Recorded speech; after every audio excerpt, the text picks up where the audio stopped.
ঘোলা পানিতে মাছ শিকারের চেষ্টা করছে বিরোধী দল, অভিযোগ রিজভির। জুলাই সনদের প্রতিটি অক্ষর বাস্তবায়ন হবে, আশ্বাস মির্জা ফখরুলের। সম্পূর্ণভাবে ভুল ব্যাখ্যা দেওয়া হচ্ছে যে আমরা জুলাই সনদ বাস্তবায়ন করতেছি না। আমরা জুলাই সনদ বাস্তবায়ন করে প্রত্যেকটি অক্ষর আমরা পালন করব।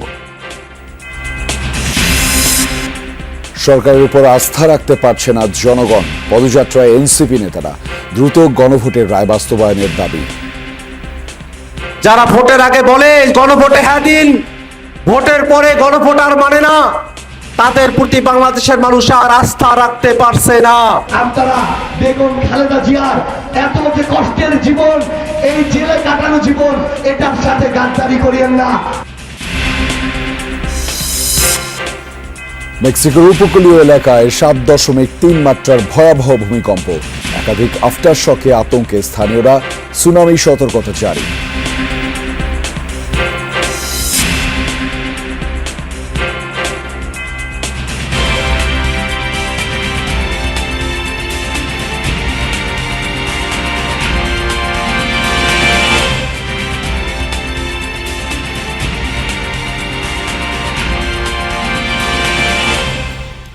দর্শক, আমন্ত্রণ যমুনা নিউজে আপনাদের সঙ্গে আছি আমি আহমেদ রেজা। এতক্ষণ শিরোনাম দেখছিলেন, এবার জানাচ্ছি বিস্তারিত। স্বাক্ষরিত জুলাই সনদের প্রতিটি অক্ষর বাস্তবায়ন করা হবে বলে জানিয়েছেন স্থানীয় সরকার মন্ত্রী মির্জা ফখরুল ইসলাম আলমগীর। বলেছেন, রাজনৈতিক দলগুলোর সঙ্গে কোনো আলোচনা ছাড়াই গণভোটে উল্লেখিত জুলাই সনদে কিছু অংশ জুড়ে দেওয়া হয়েছিল। বিএনপি জুলাইকে রাজনৈতিক হাতিয়ার হিসেবে ব্যবহার করতে চায় না উল্লেখ করে মহাসচিব বলেন, জুলাই সনদ নিয়ে বিভ্রান্তি সৃষ্টির চেষ্টা করছে বিরোধী দল। জাতীয় প্রেস ক্লাবে এক স্মরণ সভায় মির্জা ফখরুল এসব কথা বলেন। জুলাই অভ্যুত্থান পরবর্তী দেশে গণতান্ত্রিক সংস্কারের লক্ষ্যে দীর্ঘ আলোচনা করে সব রাজনৈতিক দল। ঐকমত্যের ভিত্তিতে স্বাক্ষরিত হয় জুলাই সনদ। জাতীয় নির্বাচনের দিনই সেই সনদ নিয়ে অনুষ্ঠিত হয় গণভোটও। কিন্তু গণভোটে উল্লিখিত জুলাই সনদ আর স্বাক্ষরিত জুলাই সনদে ছিল বেশ কিছু পার্থক্য। নির্বাচনের আগেই সেসব বিষয় তুলে ধরে বিএনপি। এবার সংসদে সংবিধান সংশোধন কমিটি গঠন নিয়ে বিরোধী দলের সঙ্গে স্পষ্ট বিরোধ সরকারি দলের। সকালেই জাতীয় প্রেস ক্লাবে ঢাকা বিশ্ববিদ্যালয়ের সাবেক উপাচার্য প্রফেসর এমাজউদ্দিন আহমদের ৬ষ্ঠ মৃত্যুবার্ষিকী উপলক্ষে আয়োজিত স্মরণ সভায় এসব নিয়েই কথা বলেন বিএনপি মহাসচিব ও স্থানীয় সরকার মন্ত্রী মির্জা ফখরুল ইসলাম আলমগীর। জানান, স্বাক্ষরিত জুলাই সনদ অক্ষরে অক্ষরে বাস্তবায়ন করবে বিএনপি সরকার। এখানে সম্পূর্ণভাবে ভুল ব্যাখ্যা দেওয়া হচ্ছে যে আমরা জুলাই সনদ বাস্তবায়ন করতেছি না। আমরা জুলাই সনদ বাস্তবায়ন করে প্রত্যেকটি অক্ষর আমরা পালন করব।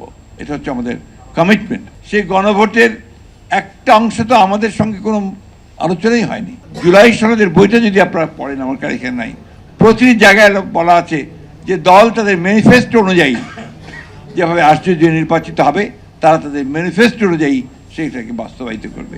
আমরা বারবারই এই কথা বলে এসেছি। বিএনপি দেশে প্রথম সংস্কার এনেছে উল্লেখ করে মির্জা ফখরুল বলেন, নির্বাচনের আগে থেকেই সংবিধান সংস্কার নয়, সংবিধান সংশোধনের কথা বলে এসেছে তার দল। বিরোধী দল যারা আছেন তারা অনেকে বিভিন্ন রকম মুখরোচক কথা বলে আপনার জনগণকে আপনার উত্তেজিত করবার চেষ্টা করছেন। জনগণের চেয়ে ভালো তো আপনার কেউ বোঝে না। আমরা তো বরাবরই বলে এসেছি যে আমরা সংবিধান সংশোধন করতে চাই।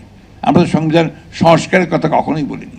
সুতরাং আমাদের যেটা জনগণ আমাদেরকে যে ভোট দিয়েছে, ম্যানিফেস্টোর মধ্যে যেটা ছিল, সেই ম্যানিফেস্টোতে আমরা 2/3 মেজরিটি নিয়ে বিএনপি আজকে রাষ্ট্র পরিচালনার দায়িত্ব পেয়েছে। সুতরাং ওই জায়গায় কোনো রকমের কোনো আপনার বিভ্রান্তির কোনো অবকাশ আছে বলে আমি মনে করি না। বিভাজনের রাজনীতি নয়, বরং গণতন্ত্রে আস্থাশীল থাকতে সবার প্রতি আহ্বান জানান মির্জা ফখরুল ইসলাম আলমগীর।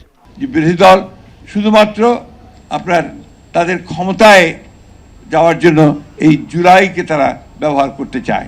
আমরা কিন্তু চাই না যে জুলাই শুধু ক্ষমতার যাওয়ার জন্য আরেকটা হাতিয়ারই পরিণত হোক। সাইফুদ্দিন রবিন, যমুনা নিউজ, ঢাকা। ঘোলা পানিতে মাছ শিকারের চেষ্টা করছে একটি দল, জামায়াতে ইসলামকে ইঙ্গিত করে এমন অভিযোগ করেছেন বিএনপির সিনিয়র যুগ্ম মহাসচিব রুহুল কবির রিজভী। রাজধানীর বনানীতে এক আলোচনা সভায় তিনি বলেন, গোটা দেশ যখন স্বাধীনতার পক্ষে, সেই দল তখন দেশের স্বাধীনতার বিপক্ষে ছিল। বলেন, ইসলামের নামে রাজনীতি করলেও ইসলামের সৌন্দর্য তারা রক্ষা করে না। শেখ হাসিনাকে উদ্দেশ্য করে বিএনপির এই সিনিয়র নেতা বলেন, স্বৈরাচার একবার পালালে আর ফেরত আনা যায় না। ফ্যাসিস্টের পতন হলে পরে তাকে ফেরত আনা যায় না। যে রক্তের আলপনা সে এঁকেছে, সেই রক্তের আলপনা মারিয়ে আবার সে এদেশে রাজনীতি করবে, এটা কি করে সম্ভব? যারা ভোটের আগে গণভোটের পক্ষে থাকে আর পরে তা মানে না, তাদের উপর দেশের মানুষ আর আস্থা রাখতে পারছে না, এমন মন্তব্য করেছেন এনসিপির সদস্য সচিব ও রংপুর 4 আসনের সংসদ সদস্য আক্তার হোসেন। দিনাজপুরে হিলিতে জুলাই পদযাত্রার পথসভায় যোগ দিয়ে তিনি এই মন্তব্য করেছেন। এর আগে দিনাজপুরের ঘোড়াঘাটে জুলাই পদযাত্রার পথসভায় যোগ দিয়ে এনসিপির উত্তরাঞ্চলের মুখ্য সমন্বয়ক সার্জিস আলম বলেন, প্রয়াত রাষ্ট্রপতি জিয়াউর রহমান এবং বিএনপির সাবেক চেয়ারম্যান খালেদা জিয়ার ধানের শীষের ভোট দিয়েছে জনগণ, বর্তমান নেতৃত্বের কারোর জন্য নয়। খালেদা জিয়া ও ধানের শীষের সাথে প্রতারণা না করতে বিএনপির নেতাদের প্রতি আহ্বান জানান সার্জিস। জুলাই পথসভায় মুখ্য সংগঠক নাসির উদ্দিন পাটোয়ারিও উপস্থিত ছিলেন। পুরুষ সকল শ্রেণী পেশার মানুষ, তাদেরকে নিয়ে আমরা কাজ করতে চাই। যারা ভোটের আগে বলে গণভোটে হ্যাঁ দিন, ভোটের পরে গণভোট আর মানে না, তাদের প্রতি বাংলাদেশের মানুষ আর আস্থা রাখতে পারছে না। আমরা এমন একটা বাংলাদেশ চাই যেখানে গণতন্ত্র থাকবে, সুশাসন থাকবে, ন্যায় বিচার থাকবে, বাংলাদেশের মানুষেরা তাদের অধিকার বুঝে পাবে। জনগণ ভোট দিয়েছে মেজর জিয়াউর রহমানের দিকে তাকিয়ে, জনগণ ভোট দিয়েছে বেগম খালেদা জিয়ার বছরের পর বছর নিরপরাধ হয়েও জেলখানে ওই পথে যে তার জীবন শেষ করেছে। আপনারা বেগম খালেদা জিয়ার এত যে কষ্টের জীবন, এই জেলে কাটানো জীবন, এটার সাথে গাদ্দারি করিয়েন না। বঙ্গোপসাগরের লঘুচাপের প্রভাবে এখনও দেশের সব সমুদ্র বন্দরে বহাল রাখা হয়েছে 3 নম্বর সতর্ক সংকেত। বৈরী আবহাওয়ায় উপকূলীয় এলাকায় অস্বাভাবিক জোয়ারে প্লাবিত হচ্ছে নিম্নাঞ্চল। বরগুনার পায়রা, বিষখালী ও বলেশ্বর নদীর পানি জোয়ারের স্বাভাবিকের তুলনায় 2 থেকে 3 ফুট বৃদ্ধি পেয়েছে। তলিয়েছে বড়ইতলা ও পুরাকাটা ফেরিঘাটের গ্যাংওয়ে সড়ক। ব্যাহত হচ্ছে যান চলাচল, দুর্ভোগে পড়েছেন পথচারীরা। এদিকে সমুদ্রে দীর্ঘ নিষেধাজ্ঞার পর বৈরী আবহাওয়ায় মাছ শিকারও ব্যাহত হচ্ছে। এতে বিপাকে উপকূলের জেলেরা। পটুয়াখালী উপকূলের নিম্নাঞ্চল 24 ঘন্টায় 2বার পানিবন্দী থাকতে হয় এসব এলাকার বাসিন্দাদের। ভাঙা বেড়িবাঁধ ও জোয়ারের পানিতে তলিয়ে যায় কলাপাড়া উপজেলার লঞ্চঘাট সহ বেশ কয়েকটি স্থান। এছাড়া রাঙাবালির চর মুমতাজ, গলাচিপার চালিতা বুনিয়া এলাকাও প্লাবিত হয়েছে। তবে পানি উন্নয়ন বোর্ড বলেছে, জোয়ারের পানিতে এখনও পায়রা, আগুনমুখা ও আন্ধারমানিক নদীর পানি বিপদসীমা অতিক্রম করেনি। প্রয়াত রাষ্ট্রপতি জিয়াউর রহমান হত্যা মামলার পলাতক আসামি মোহাম্মদ মুজাফফর হোসেনের বিচার অন্যান্য আসামিদের মতোই হবে। এ বিষয়টি সেনাবাহিনী দেখছে, এমনটাই জানিয়েছেন স্বরাষ্ট্রমন্ত্রী সালাউদ্দিন আহমদ। কক্সবাজারে বন্যার্তদের মাঝে খাদ্য সামগ্রী বিতরণের সময় এসব কথা বলেছেন তিনি।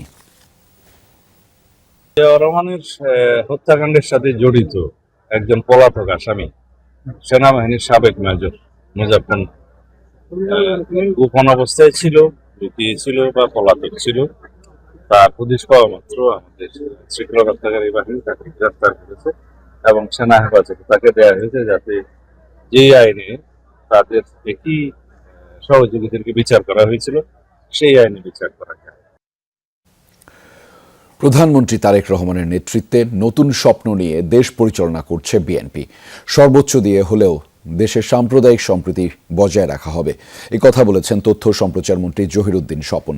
Bangladesh supreme court bar association মিলনায়তনে মহাত্মা ভেগাই হালদারের স্মরণ সভায় কথা বলেছেন তিনি। ঢাকাস্থ বরিশালের আগুলছড়া উপজেলার সংগঠন আপনের স্মরণ সভায় আয়োজন করা হয়। সেখানে তথ্যমন্ত্রী বলেন, রাজনীতিতে যারা একদলীয় শাসকের কথা বলেন তারা একটি বিশেষ ধর্মকে প্রতিষ্ঠিত করতে চায়, তারা মানবতা ও সমাজ বিরোধী। তিনি বলেন, দেশে ধর্ম, বর্ণ, ভাষা, জাতি নির্বিশেষে সকলের অধিকার নিশ্চিত করা হবে। স্মরণ অনুষ্ঠানে বক্তারা বলেন, মহাত্মা ভেগাই হালদার শিক্ষার প্রসারে নিরলসভাবে কাজ করে গেছেন। নির্বাচনের মাত্র 3 দিন আগে যুক্তরাষ্ট্রের সঙ্গে অন্তর্বর্তী সরকারের করা বাণিজ্য চুক্তিকে দাসত্বমূলক চুক্তি আখ্যা দিয়ে তা বাতিলের দাবি জানিয়েছেন অর্থনীতিবিদ অধ্যাপক আনু মোহাম্মদ। শুক্রবার কেন্দ্রীয় শহীদ মিনারে গণতান্ত্রিক অধিকার কমিটি আয়োজিত গণজামায়াতে তিনি অভিযোগ করেন, দেশের রাজনৈতিক দলগুলো বিভিন্ন ইস্যুতে বিভক্ত থাকলেও এই চুক্তির প্রশ্নে তাদের মধ্যে নীরবতার ঐক্য তৈরি হয়েছে। আনু মোহাম্মদের দাবি, জনগণকে না জানিয়েই করা এই চুক্তি আসলে কোনো সমঝোতা নয়, বরং বাংলাদেশকে কী করতে হবে তার একটি মার্কিন নির্দেশনামা। এতে প্রয়োজন বা মূল্য বিবেচনা ছাড়াই যুক্তরাষ্ট্র থেকে অস্ত্র, কৃষিপণ্য সহ বিভিন্ন পণ্য বিনা শুল্কে আমদানির বাধ্যবাধকতা তৈরি হবে বলে তিনি আশঙ্কা প্রকাশ করেন। এর ফলে সরকারের রাজস্ব আয় কমবে এবং সাধারণ মানুষের উপর কর ও ভর্তুকির চাপ বাড়বে বলেও মন্তব্য করেন তিনি।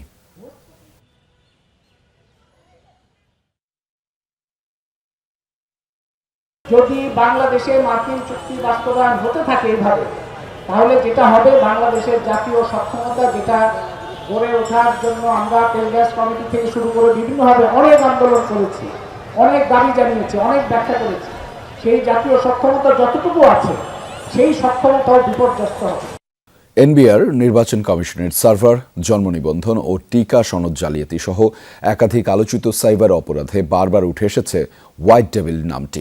পুলিশের দাবি, সরকারি গুরুত্বপূর্ণ সার্ভারে অনুপ্রবেশ করে তথ্য বিকৃতি ও প্রতারণার পাশাপাশি চট্টগ্রাম বন্দরে কোটি টাকার বিদেশি মদ ও সিগারেট অবৈধভাবে খালাসের চেষ্টার সঙ্গেও জড়িত ছিলেন এই সাইবার অপরাধী। নেপালে পালানোর সময় ঢাকা থেকে গ্রেফতার হওয়া শেখ শেজানের বিরুদ্ধে রয়েছে অন্তত ৮টি মামলা। প্রকৃত নাম শেখ সেজান, তবে সাইবার অপরাধ জগতে তিনি বেশি পরিচিত হোয়াইট ডেভিল নামে। সরকারি বিভিন্ন সংস্থার সার্ভারে অবৈধ অনুপ্রবেশ, তথ্য বিকৃতি ও জালিয়াতির মাধ্যমে সংঘবদ্ধ সাইবার অপরাধ পরিচালনাই ছিল তার মূল কর্মকাণ্ড। পুলিশ জানায় ২০২৪ সালে জালিয়াতির মাধ্যমে চট্টগ্রাম বন্দরে আমদানি হওয়া ১১,৬৭৬ লিটার বিদেশি মদ এবং একটি কন্টেইনার ভর্তি বিদেশি সিগারেট বন্দর থেকে অবৈধভাবে খালাসের চেষ্টার মূল পরিকল্পনাকারী ছিলেন সেজান। গত বুধবার নেপালে পালানোর চেষ্টাকালে হজরত শাহজালাল আন্তর্জাতিক বিমানবন্দর থেকে তাকে গ্রেপ্তার করে পুলিশ।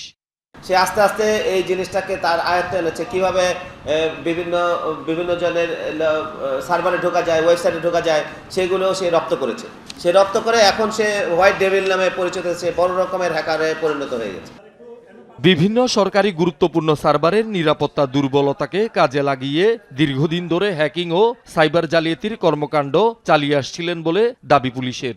এসব অপরাধ সংগঠনে তিনি একটি নেটওয়ার্কও গড়ে তুলেছেন। আসামি তথ্য প্রযুক্তিতে দক্ষ এবং বিভিন্ন তথ্য প্রযুক্তি ভিত্তিতে কার্যক্রমের সঙ্গে সম্পৃক্ত সংঘবদ্ধ চোরাচালানে উক্ত কার্যক্রম বাস্তবায়নে গুরুত্বপূর্ণ প্রযুক্তিগত ভূমিকা পালন করে। সাইবার অপরাধ, প্রতারণা ও তথ্য চুরির অভিযোগে দেশের বিভিন্ন থানায় তার বিরুদ্ধে অন্তত ৮টি মামলা রয়েছে।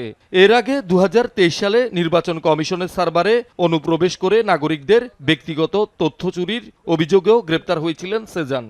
জাতীয় পরিচয়পত্র, ভূমি উন্নয়ন করে রসিদ, জন্ম নিবন্ধন, টিকা সনদ, বিভিন্ন সরকারি ডিজিটাল সেবা জালিয়াতির অভিযোগে সিএমপি সিটি ও ডিএমপি সিটিডিসি টিমের অভিযানে গ্রেপ্তার হন। গ্রেপ্তার হওয়া শেখ সেজানের বাড়ি নড়াইল জেলার লোহাগাড়া উপজেলায়। শহীদুল সুমন, যমুনা নিউজ, চট্টগ্রাম। প্রধানমন্ত্রী তারেক রহমানের নেতৃত্বে জনগণ আস্থাশীল বলে জানিয়েছেন সমাজ কল্যাণ মন্ত্রী ডক্টর এজেডএম জাহিদ হোসেন। শুক্রবার দিনাজপুরের হাকিমপুর উপজেলা পরিষদের হলরুমে এক অনুষ্ঠানে যোগ দিয়ে তিনি একথা বলেছেন। মন্ত্রী বলেছেন, বিএনপির কথায় ও কাজে মিল রয়েছে। তিনি বলেন, শহীদ রাষ্ট্রপতি জিয়াউর রহমান স্বাধীনতার ঘোষণা দিয়েছেন এবং সরাসরি যুদ্ধ করেছেন। খালেদা জিয়া গণতন্ত্রের জন্য লড়াই করেছেন, গণতন্ত্র প্রতিষ্ঠা করেছেন। আর তারেক রহমান দেশের মানুষকে উজ্জীবিত করেছেন। মানবিক বাংলাদেশ গড়তে সবাইকে ঐক্যবদ্ধভাবে কাজ করার আহ্বান জানিয়েছেন জাহিদ হোসেন। ৫৫ বছর পর তারেক রহমানের নেতৃত্বে বাংলাদেশের গণতন্ত্র সফল ও সার্থক, এমনটাই জানিয়েছেন জাতীয় সংসদের হুইপ ও নাটোর ২ আসনের সংসদ সদস্য অ্যাডভোকেট এম রুহুল কুদ্দুস তালুকদার দুলু। শুক্রবার বিকেলে নাটোরের সদরের হালদায় আশ্রয় কেন্দ্র নির্মাণের ভিত্তিপ্রস্তর স্থাপন অনুষ্ঠানে তিনি কথা বলেছেন। সরকার দলীয় হুইপ বলেন, প্রধানমন্ত্রী তারেক রহমান এবং তার দল বিএনপি মনে করে ৬৮,০০০ গ্রামের উন্নয়ন মানেই বাংলাদেশের উন্নয়ন। তাই বাংলাদেশে অবহেলিত প্রতিটি জনপদে বিএনপি সরকারের উন্নয়ন চলবে। বলেন, বিএনপি সরকার দেশের গ্রামীণ জনপদের উন্নয়নে বিশ্বাসী। উদযাপিত হলো ম্যানেজমেন্ট FBS ক্লাব লিমিটেডের ৫ম প্রতিষ্ঠাবার্ষিকী। রাজধানীর একটি হোটেলে এই উপলক্ষে আয়োজিত অনুষ্ঠানে উপস্থিত ছিলেন গৃহায়ন ও গণপূর্ত মন্ত্রী জাকারিয়া তাহের, ঢাকা বিশ্ববিদ্যালয়ের উপাচার্য অধ্যাপক ডক্টর ABM ওবায়দুল ইসলাম সহ বিশিষ্ট অতিথিরা। শিক্ষা, মানবিক সেবা ও দক্ষতা উন্নয়নে ক্লাবের ৫ বছরের সাফল্য তুলে ধরা হয় অনুষ্ঠানে। সাংস্কৃতিক পরিবেশনা, সম্মাননা প্রদান ও রাফেল ড্র এবং নৈশভোজের মধ্য দিয়ে শেষ হয় আয়োজন। নারীদের ক্ষমতায়নে বিনামূল্যে মেকআপ প্রশিক্ষণ কর্মসূচির আয়োজন করেছে তাসফিয়া তাসনিম আর্টিস্ট্রি। শুক্রবার বিকেলে রাজধানীর নিকুঞ্জে এই কর্মসূচির আয়োজন করা হয়। আয়োজকরা জানিয়েছেন, বিউটি ইন্ডাস্ট্রিতে কর্মসংস্থান ও উদ্যোক্তা হওয়ার সুযোগ বাড়ছে। এই প্রশিক্ষণের মাধ্যমে নারীরা পেশাদার মেকআপ আর্টিস্ট বা সৌন্দর্য বিষয়ক উদ্যোক্তা হিসেবে নিজেদের গড়ে তোলার সুযোগ পাবেন। আরও জানিয়েছেন, প্রশিক্ষণে পেশাদার মেকআপ কৌশল, ব্রাইডাল ও পার্টি মেকআপ, পণ্যের ব্যবহার, ক্লায়েন্ট ব্যবস্থাপনা এবং ক্যারিয়ার উন্নয়ন বিষয়ে হাতে কলমে শিক্ষা দেওয়া হবে। সমকালীন চিত্রশালার শিল্পাঙ্গনের আয়োজনে রাজধানীর লালমাটিয়ায় গ্যালারি দ্য ইলিউশনে শুরু হলো 7 শিল্পীর চিত্র প্রদর্শনী G7। প্রদর্শনীর উদ্বোধন করেন চিত্রশিল্পী রণজিৎ দাস। সমকালীন তরুণ শিল্পীদের নিয়ে গড়া আর্ট গ্রুপ G7 সদস্যরা চিত্রকলার প্রচার ও প্রসারে কাজ করার কথা জানিয়েছেন। প্রদর্শনীতে অংশ নেন মং শো, আজমির হোসেন, আল আখির সরকার, আনিসুর রহমান, MM মাইজুদ্দিন, মাকসুদ বিপ্লব ও ওয়ারিয়ার রহমান সামি। প্রদর্শনীর প্রতিটি চিত্রকর্ম করা হয়েছে জল রং দিয়ে, যেখানে স্থান পেয়েছে মোট 54টি শিল্পীকর্ম। প্রদর্শনী চলবে আগামী 25 জুলাই পর্যন্ত। প্রতিদিন বিকেল 3টা থেকে রাত 9টা পর্যন্ত প্রদর্শনী উন্মুক্ত থাকবে। মেক্সিকোর উপকূলে আঘাত এনেছে 7.3 মাত্রার শক্তিশালী ভূমিকম্প। এরই মধ্যে বেশ কয়েকটি আফটারশক অনুভূত হয়েছে। ভূমিকম্পের পর জারি করা হয়েছে সুনামি সতর্কতা। মেক্সিকোর চিয়াপাস রাজ্যের উপকূলীয় অঞ্চলে স্থানীয় সময় সকাল 9টার দিকে ভূমিকম্প অনুভূত হয়। শেরদান শহর থেকে প্রায় 48 কিলোমিটার দক্ষিণ পশ্চিমে এবং ভূপৃষ্ঠ থেকে 15 কিলোমিটার গভীরে ছিল এর উৎপত্তিস্থল। মূল ভূকম্পনের পর অঞ্চলটিতে বেশ কয়েকটি শক্তিশালী আফটারশক অনুভূত হয়, যার মধ্যে 6 মাত্রার কম্পনও ছিল। উৎপত্তিস্থল থেকে 300 কিলোমিটার এলাকার মধ্যে বিপজ্জনক সুনামির ঢেউ আছড়ে পড়তে পারে বলে আশঙ্কা করা হচ্ছে। সাধারণ মানুষকে সমুদ্র সৈকত থেকে দূরে থাকার পরামর্শ দিয়েছে স্থানীয় প্রশাসন। শক্তিশালী কম্পনে কেঁপে উঠেছে প্রতিবেশী দেশ গুয়েতেমালা এবং এল সালভাদোরও।